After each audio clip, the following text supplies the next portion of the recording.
It's 298 today, but it traded almost all day over 3% and as high as 305.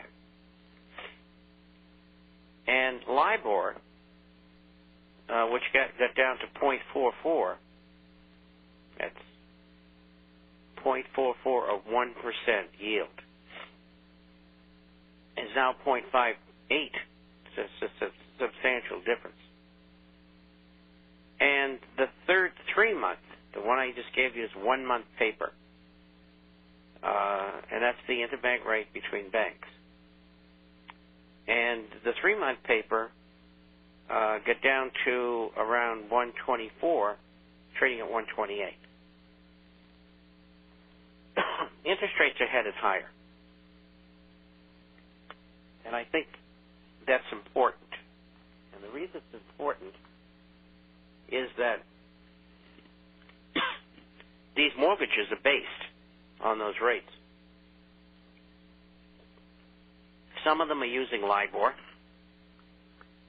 and some of them are using the 10-year note as a base to put their rates on. And if you notice, the rates for the 30-year fixed moved from 505 to 504 to 509 this week. And that is supposed to be an average rate, but it's not.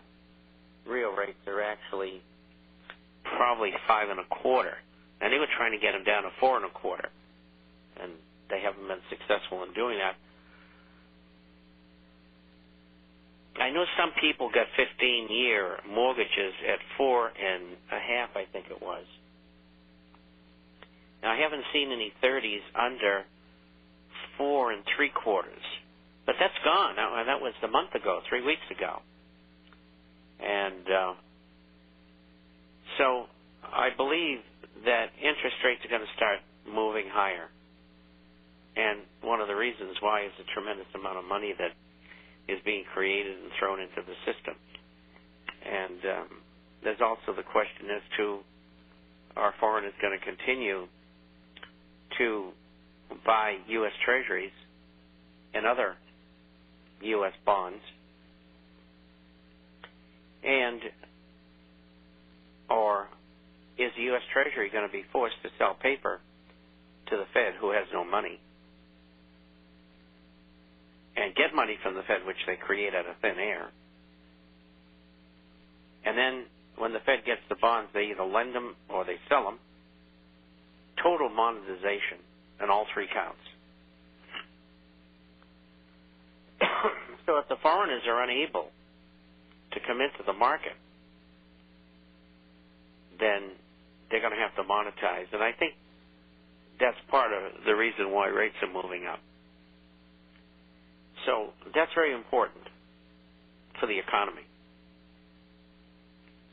We're still not getting straight answers out of the U.S. Treasury. This guy, Geithner, who's now heading the Treasury, he's not a good communicator. He just doesn't have it.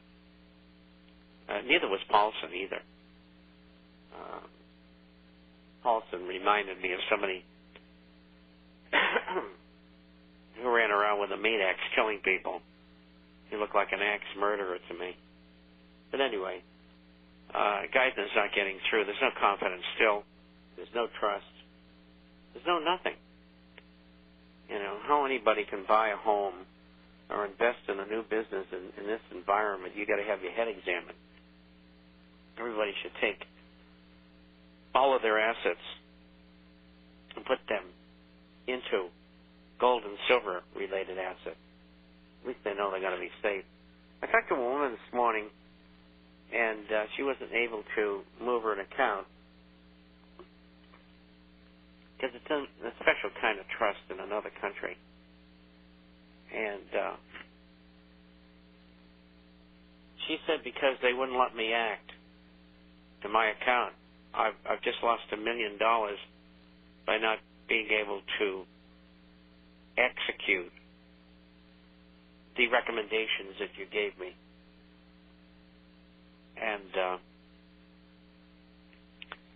it just goes to show you that people who are wrong will fight you all the way until they've bankrupted you if you let them.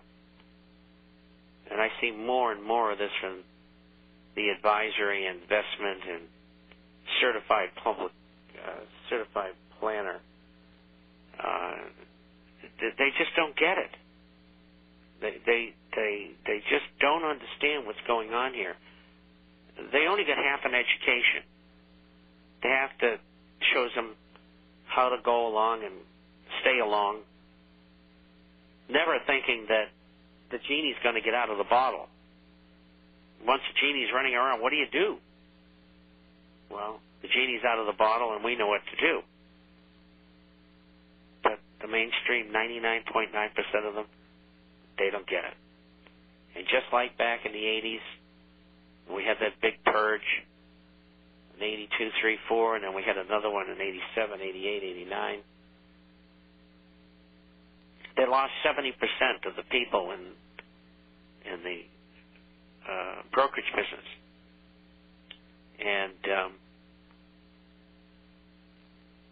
the reason why is they couldn't think outside the box. Just couldn't do it. So those are the people who were handling the money. 1948 on Morgan, 963 on Wells Fargo. We're short both of them over $40 a share. We didn't have any special news from anybody. We don't have a crystal ball. There goes Toll Brothers. It was up today at 1504. We shorted it at 50. They don't understand what's going on. They don't even know that this is being done deliberately to destroy civilization as we know it. So a group of greedy, egotistical, arrogant people can impose world government upon us. That's what's going on. Anyway, we had a good day today in gold and silver. We had a good day in the market, even though I think it's massaged. And it probably will go higher here. Any of you people who are still long anything and want to get out, you might be able to get out of some of the things that you have at a better price. But this market's not going to go too far. Because the higher it goes, the more selling is going to come. Confidence is gone. The system is broken. You're never, ever going to be able to live again in your lifetime the way you have in the past. It's over. It's over for your children and your grandchildren because of a group of insane, greedy bankers and financial people in Wall Street and the City of London, etc. And it's going to be tough. And you got to be ready for it. Got a letter today here from Nancy. She was the one who asked the question on Monday about the group called the Campaign for Liberty. And I didn't know anything about it, and she didn't either, and we were questioning whether it existed. Well, we had two people write in, and then she wrote in and told me that Dr. Stan Monteith interviewed William Grigg, who's with the New American, which is the Birch Society, who just happened to mention that he'd been asked to write some pieces for Ron Paul's Campaign for Liberty website, and he mentioned that the website is www.campaignforliberty.com. And those were the people who had been calling her asking for a donation. So she says, I guess it's okay. And I had written to her yesterday and told her I had learned the same thing. And 100,000 people have contributed $200 or more each to that campaign. Ron's really doing a great job. He's on programs here, there, and everywhere.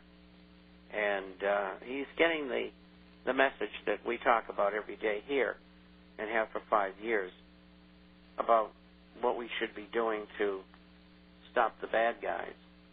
Anyway, the Campaign for Liberty is a good thing, and if you want to join in on it, you go to www.campaignforliberty.com.